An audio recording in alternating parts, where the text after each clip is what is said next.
So this is our second section. So we're going to start off with biodiversity under threat. And I've started off here with a quote from a paper, which I think is fantastic. I've linked to it in the credits section if you do want to read it.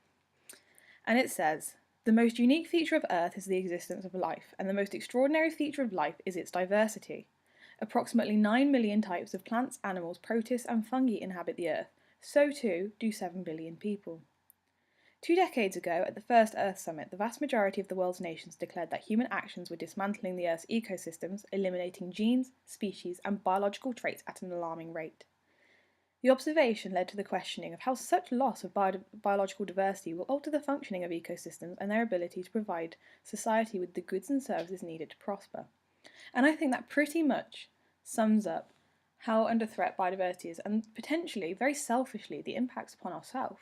We depend on species for all kinds of things. I mean, if you think about the very beginning of our food chain, we rely on plants for part of our food, and then you rely on the insects that pollinate those plants, and then you rely on the organisms that eat the plants that become like secondary in the food chain. And obviously, once you get more complex and start looking at food webs, we are very heavily dependent on other species, even if we're just looking from the point of view of our food. We also use plants for a multitude of different things.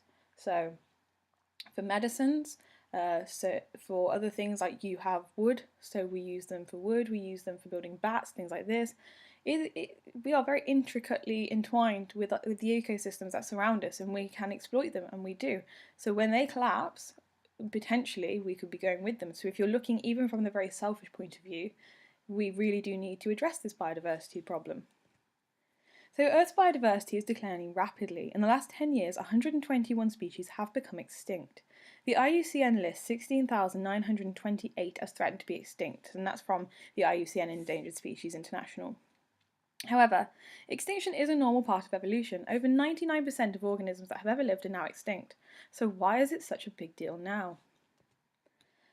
Many historical extinctions took place in the background. A normal background rate is considered to be one extinction per million species per year, although a very recent scientific paper has indicated that the background extinction rate is lower than this at 0.1 extinctions per million species per year, and there is obviously ongoing research into this. So the figure may change, but the point is that there is a background extinction rate, and that is very normal.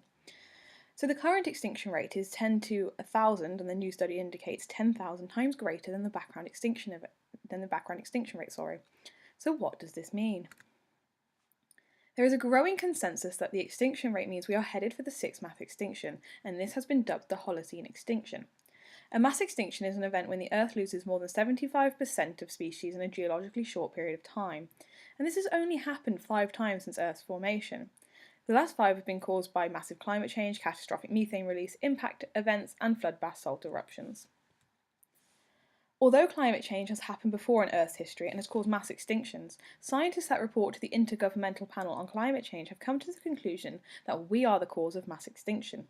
This report is freely available to read, and if you Google IPCC report. Now, that report is very hard reading and it's very technical, but if you are interested in why they have come to that conclusion, then do feel free to give it a read. Climate change is one of the biggest threats to global biodiversity.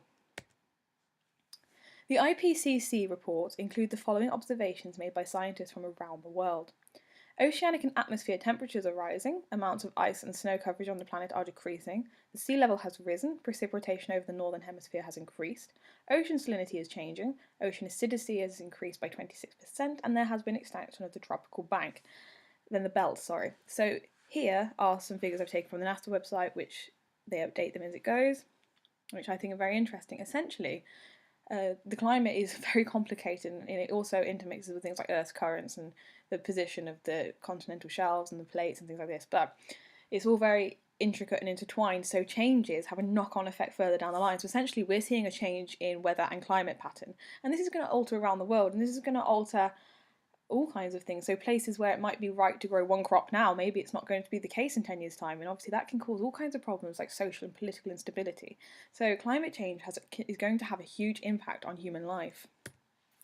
But what is driving climate change? So there are many complex and interacting factors that can, and in some cases, are thought to play a role in the current state of climate change. For example, biotic processes, variation in solar radiation, plate tectonics, volcanic eruptions, and Milankovitch cycles.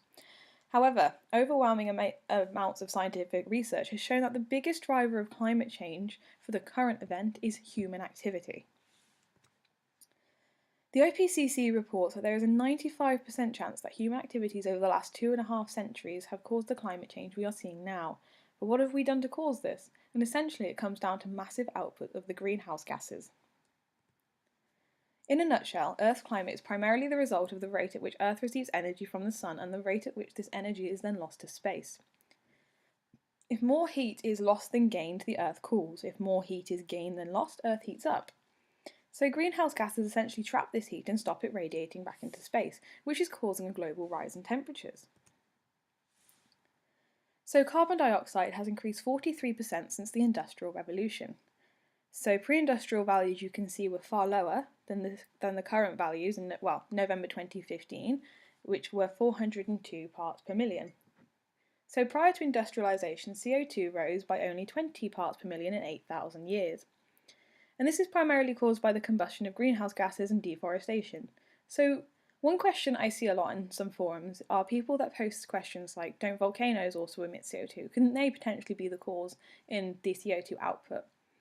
Volcanoes emit about 0.3 billion tonnes of CO2 a year, and humans produce about 29 billion tonnes of CO2 per year, and ppm stands for part per million, by the way. So you can see there that we are emitting far more CO2 than the volcanoes currently produce.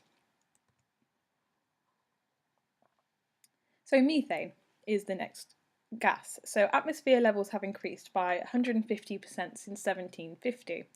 Currently at the highest levels in the last 420,000 years, and just over 50% of methane emissions are man-made. The source of anthropogenic methane emissions are thought to be cattle ranching, burning fossil fuels, accidental release during natural gas drilling. Methane levels aren't as high as carbon dioxide levels. Excuse me. However, methane is about 25% more potent as a heat-trapping gas, so you certainly don't want methane to be as high as CO2. The next one, nitrous oxide, is 298 times more potent than the greenhouse gas CO2.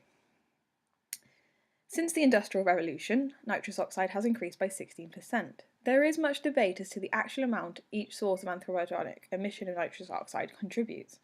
However, an undisputed source is fossil fuel combustion. Water vapour. This one might seem a little bit unusual, and it is a lot more complicated and a current area of climate research. In 2008, NASA identified it as a major player in climate change, and it is in fact Earth's most abundant greenhouse gas. So heat radiated from the Earth's surface is absorbed by water vapour molecules. However, unlike other greenhouse gases, it is controlled by Earth's temperature, the rising of which is caused by greenhouse gases. So this is an example of a positive feedback event. A rise in greenhouse gas caused by a rise in water vapour causes a rise in temperature. So I've just put that here to make slightly more sense. So although it is a massive greenhouse molecule, and we are not, we're not directly pumping it out into the atmosphere, we are causing it by causing a rise in the other greenhouse gases, which causes a rise in temperature, which causes the rise in water vapour. So it's like a knock-on effect. I've made a separate presentation about climate change and the effects on life. It's written using findings of scientific surveys and investigations that have taken place over many years. It will give you a very general look at how climate change is affecting life on Earth, and it is really interesting, and I've set it up using a different presentation because you can actually interact with it a little bit more. So do take a look at that.